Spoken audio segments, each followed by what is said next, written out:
자, 그럼 이번에 재정 조정 제도와 지방 정부의 재원의 관계에 대해서 한번 살펴보도록 하겠습니다. 사실 이 부분이 굉장히 중요한 부분이기 때문에 제가 설명을 조금 할 거고요. 슬라이드 내용은 좀 짧습니다만 잘 눈여겨봐 주시기 바랍니다. 자, 그러면 우리나라 지방 정부가 노력해서 자체 수입을 늘리면 그만큼 재정의 여유가 생길까요? 노력해서 돈을 더 벌어왔습니다. 그러면 총액이 더 그만큼 늘어나야 되겠죠. 그럼 늘어난 만큼의 여유가 생길까요? 실제로 생기는 것이 맞겠죠, 논리적으로는. 자, 그러나 답을 보면 우리나라의 경우는 아니옵니다. 왜 그럴까요? 바로 우리나라가 가지고 있는 지방 재정 조정 제도라고 하는 특색 때문입니다. 여기에 대해서 한번 설명을 드리도록 하겠습니다. 자, 제가 이 내용을 특별히 이제 이번 주 학습에 지방 재정과 관련해서 마지막 부분에 넣은 이유 중에 하나는 이것이 굉장히 우리나라 지방 정부의 재정을 이해하는 데 중요한 부분이기 때문에 그렇습니다. 그래서 잘 들으시기 바라고요. 자, 우리가 앞서 살펴본 재정력 지수를 산출하면서 사용했던 개념이 두 가지가 있었죠. 기준재정 수요액과 기준재정 수입액이 있었습니다. 자, 이제 가정인데요. 기준재정 수요액은 뭐라 그랬습니까?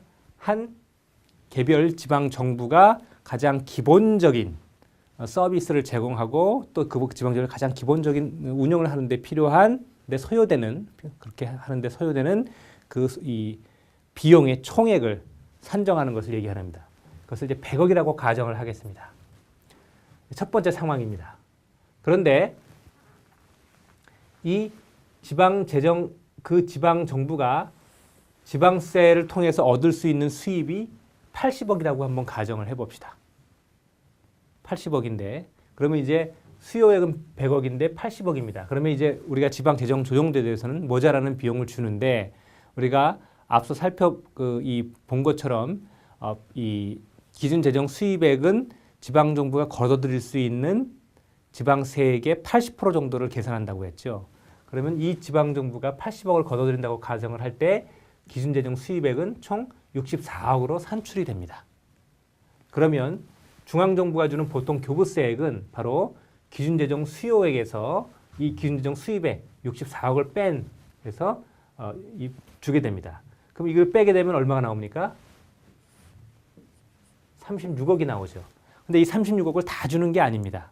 왜냐하면 각 지방정부마다 이렇게 모자라는 금액을 다 산출해 보면 앞서 지방교부세의 재원으로 할당해 놓은 내국세의 19.24%에 해당하는 그 총액보다 더 많게 됩니다. 그러니까 줄 수 있는 돈보다 실제로 각 지방자치단체들에게 배분해야 될 돈이 더 많게 되죠. 그러니까 넘는 부분은 줄 수가 없는 거죠. 이 부분을 맞춰야 됩니다. 그래서 그때 적용하는 것이 바로 조정률이라고 하는 것입니다. 그 조정률을 보통 우리가 85% 정도를 일반적으로 되게 적용을 합니다. 그러면 대충 이렇게 맞아 떨어져요. 그래서 36억을 줘야 되는데 즉 기준재정 수요액과 기준재정 수입액의 차이가 36억인데 여기에 조정률을 85%인 0.5%를 곱하면 30.6억을 보통 교부세로 중앙정부가 이 지방정부에 주게 됩니다. 그러면 지방정부는 지방세 수입으로 걷어들일 수 있는 이 80억과 그 다음에 중앙정부에서 보통 교부세로 받는 30.6억을 합쳐서 110.6억을 확보할 수 있습니다. 그런데 이 똑같은 지방자치단체가 똑같이 기준재정 수익이 100억인 상태에서 좀 노력을 해서 지방세를 더 걷었다고 한번 가정해 봅시다. 예를 들면 아까 말씀드린 것처럼 지방정부가 거둘 수 있는 지방세를 다 걷는 게 아니라고 말씀드렸죠. 못 걷는 부분이. 그래서 우리가 이 미납 지방세에 대해서 이렇게 기동팀이 가서 이 세금을 더 추징하고 하는 노력들을 하지 않습니까? 실제로 이제 예상이 돼도 100% 걷지 못하기 때문에 조금 덜 걷는데 실제로는 덜 걷게 되는데 이것을 지방정부가 좀 노력을 더 많이 해서 수입액을 좀 늘렸다고 생각을 해봅시다. 그래서 그전에는 80억이었던 것을 90억을 걷는다고 이제 가정을 했습니다. 그러면 기준재정 수입액은 이 지방정부는 실제로 90억을 걷었지만 중앙정부에서 계산할 때는 여기에 기준세율 80%를 그 중에 80%만 걷어들였다고 계산을 해서 0.8을 곱하면 72억이 됩니다. 그러니까 지방정부가 실제로 거두는 금액을 72억으로 중앙정부는 계산하는 거죠. 그게 바로 이제 기준재정 수입액입니다. 그러면 수요액 100억에 기준재정 수입액이 72억이니까 28억이 모자라죠. 이 부분을 줘야 되는데 앞서 조금 전에 말씀드린 것처럼 28억을 다 주지는 않고 여기에 조정률을 곱해서 주게 됩니다. 산출하게 됩니다. 그러면 28억에 0.85를 조정률 85%를 곱하면 실제로 23.8억이 나오죠. 그래서 이 금액이 보통교부세액으로 이 지방자치단체가 90억을 거둔다고 지방세로 90억을 거둔다고 가정할 때 받는 금액입니다. 그러면 90억을 걷고 23.8억을 받으면 총 그 지방정부가 확보할 수 있는 예산은 113.8억이 됩니다. 그러면 똑같은 조건에서 모든 것이 같고 지방정부가 80억으로 지방세로 80억을 거둘 때와 조금 더 노력을 해서 10억을 더 거뒀을 때 전체 총 가용한 예산의 차이는 얼마가 되느냐를 살펴보면 80억을 거둘 때는 110.6억, 즉 이 지방세 수입액과 보통교부세를 합쳐서 110.6억이 되는 데 비해서 지방세로 90억을 거뒀을 경우에는 113.8억으로 약간 증가합니다. 그래서 이 두 차를 계산해 보면 3.2억이 증가합니다. 근데 재밌는 것은 지방정부가 지방세로 80억을 걷다가 90억을 거뒀으니까 10억이 늘어났죠. 10억을 더 거둔 겁니다. 그러면 전체 예산이 10억이 더 증가해야 되겠죠. 근데 실제로 증가하는 금액은 3.2억, 3억 2천만 원만 증가합니다. 왜냐? 지방세 수입을 더 거둔 만큼 중앙정부에서 주는 보통교부세가 줄어들기 때문이죠. 이게 바로 지방재정조정제도의 특징 중에 하나입니다. 즉, 지방재정조정제도는 지방정부가 다시 반복해서 말씀드리면 필수적으로 수행해야 될 기능, 서비스와 또 서비스에 들어가는 비용과 실제로 거둘 수 있는 비용의 차를 계산해서 그 모자라는 부분을 제공해 주는데 지방정부가 세액을 더 거두면 지방세 수입이 그만큼 늘어나게 되니까 그 차이가 줄어들게 됐죠. 그 줄어드는 만큼 중앙정부가 덜 주게 되는 겁니다. 그래서 이것을 현재 적용하고 있는 지방재정 조정제도 상의 보통교부금, 보통교부세 산출 방식에 따라서 산출을 해보면 10억을 걷어도 3억 2천만 원밖에 총 수입이 늘지 않는다. 즉 자신의 노력으로 확보한 지방세 수입의 32%만이 자기 수입이 늘어나는데 기여하게 된다는 얘기입니다. 이러한 이유 때문에 다는 아닙니다만 많은 지방정부들이 지방세를 늘리는데 적극적인 노력을 기울이지 않는 그런 결과를 초래하기도 합니다. 왜냐하면 이미 지방세를 100% 거둘 수 없지만 상당 부분을 걷고 있는 상태에서 추가적으로 외부의 어떤 그 세원을 더 유치하거나 또는 그동안 걷지 못했던 비용을 더 거두려고 노력을 투자하는 건 굉장히 많은 노력을 투자해야 됩니다. 그래야만 이 액수가 더 올라가는데 그 또 올라가는 더 거둘 수 있는 금액도 상당히 기대만큼 크지 않습니다. 그런데 10억이라는 금액을 더 거뒀음에도 불구하고 총액 예산으로 보면 그중에 32%만 내게 되니까 자기께 되니까 억울한 감이 들 수도 있겠죠. 그러다 보니 이 지방 정부들이 지방세 수입액을 늘리는 데보다 세외 수입을 늘리는 데 더 많은 노력을 기울이는 그런 현상도 나타납니다.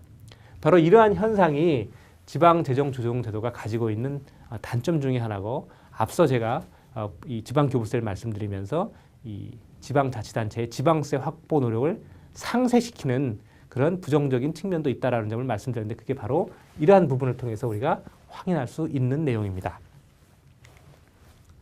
자, 그래서 이 보통교부세가 주는 의미를 한번 확인해 보면요.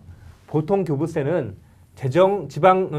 재정조정제도의 요소로서 재정 형평화의 가장 중요한 기제, 이퀄라이제이션이라고 해요. 재정을 형평화, 차이를 줄여주는 기제라는 거죠. 즉 A라고 하는 지방자치단체, B라고 하는 지방자치단체의 차이가 너무 큰데 이걸 그대로 나누면 좀 문제가 있으니까 똑같이 만들 수는 없어도 중앙정부가 모자라는 곳에 돈을 더 줘서 조금 줄이자는 겁니다. 즉 우리가 앞서 살펴본 그림으로 비유를 해보면 아버지가 각 아들들에게 1층에서 3층까지의 수입은 각 자식들이 다 쓰도록 하고 나머지 4층 이상의 수입을 다 가져옵니다.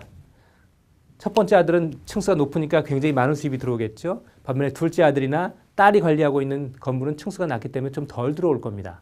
여하튼 이렇게 거둬들인 걸 총 재원으로 국세로 가지고 있는 이게 국세입니다. 이게 가지고 있는데 각 또 이 자식들이 자신이 각각 그 분가를 다 했기 때문에 살림을 하고 또 해당 자기가 책임을 맡은 그 관리 건물들 이게 자기 지방 정부가 되겠죠. 그 지방 정부를 관리하고 유지 보수하는 데 또 비용이 들어가게 됩니다. 그 비용에 해당한 부분을 다 합쳐서 실제로 1층에서 3층까지 걷어들이는 각 자식이 걷어들이는 수입과 또 실제로 각 자식들이 생활비와 그 건물을 통째로 관리 유지하는데 필요한 비용을 계산을 해서 첫째 아들은 이 수입이 충분하기 때문에 돈을 지원해 줄 필요가 없지만 둘째 아들이라든가 딸 같은 경우는 그 돈이 모자라기 때문에 아버지가 돈을 더 지원해 주는 거죠. 이것이 바로 보통 교부세입니다. 이렇게 이해를 하시면 여러분이 이해가 될 겁니다. 그래서 이렇게 아버지가 수입이 좀 적은 자식들에게 돈을 더 많이 줌으로써 잘 사는 아들과 그렇지 못한 자식 간의 경제적인 격차를 줄여주는 것. 이게 바로 지방재정조정제도의 목적입니다. 그리고 이것이 바로 이 재정 형평화 효과를 가져오는 그런 이 기대를 하고 운영되는 것이죠. 그래서 이 문제는 그런데 이제 이러한 문제가 바로 지방정부의 지방세 수입이 증가하면 보통 교부세가 감소하는 현상이 나타나기 때문에 바로 상쇄되는, 즉 지방정부의 지방세 수입이 일정 부분 상쇄되는 효과가 나타납니다. 이렇기 때문에 지방정부가 지방세 발굴 노력을 감소시키고 지방정부는 세외 수입을 확대하는 데 더 치중하게 만드는 요인이 된다 하는 것입니다. 또 모자라는 부분만큼 중앙정부가 지원을 해주기 때문에 지방정부가 결코 파산하지 않는다는 바로 그런 얘기가 되겠습니다. 자, 여러분이 이 지방재정조정제도의 그 의미를 잘 이해하셨는지 모르겠습니다. 제가 일부러 이 한 연구자, 우리 유지원 교수가 연구해 놓으신 내용을 가지고 그 내용을 그대로 제가 설명을 하면서 이 지방세 수입이 늘어날 경우 보통 교부세가 얼마큼 줄어드는지 하는 부분을 제가 도표로 한번 설명을 드렸기 때문에 그걸 통해서 지방재정조정제도가 가지고 있는 의미와 그것이 지방자치단체, 지방정부의 지방세, 세원 확보 노력과 노력에 어떤 영향을 미치는지도 이해를 하셨을 것이라고 생각이 됩니다.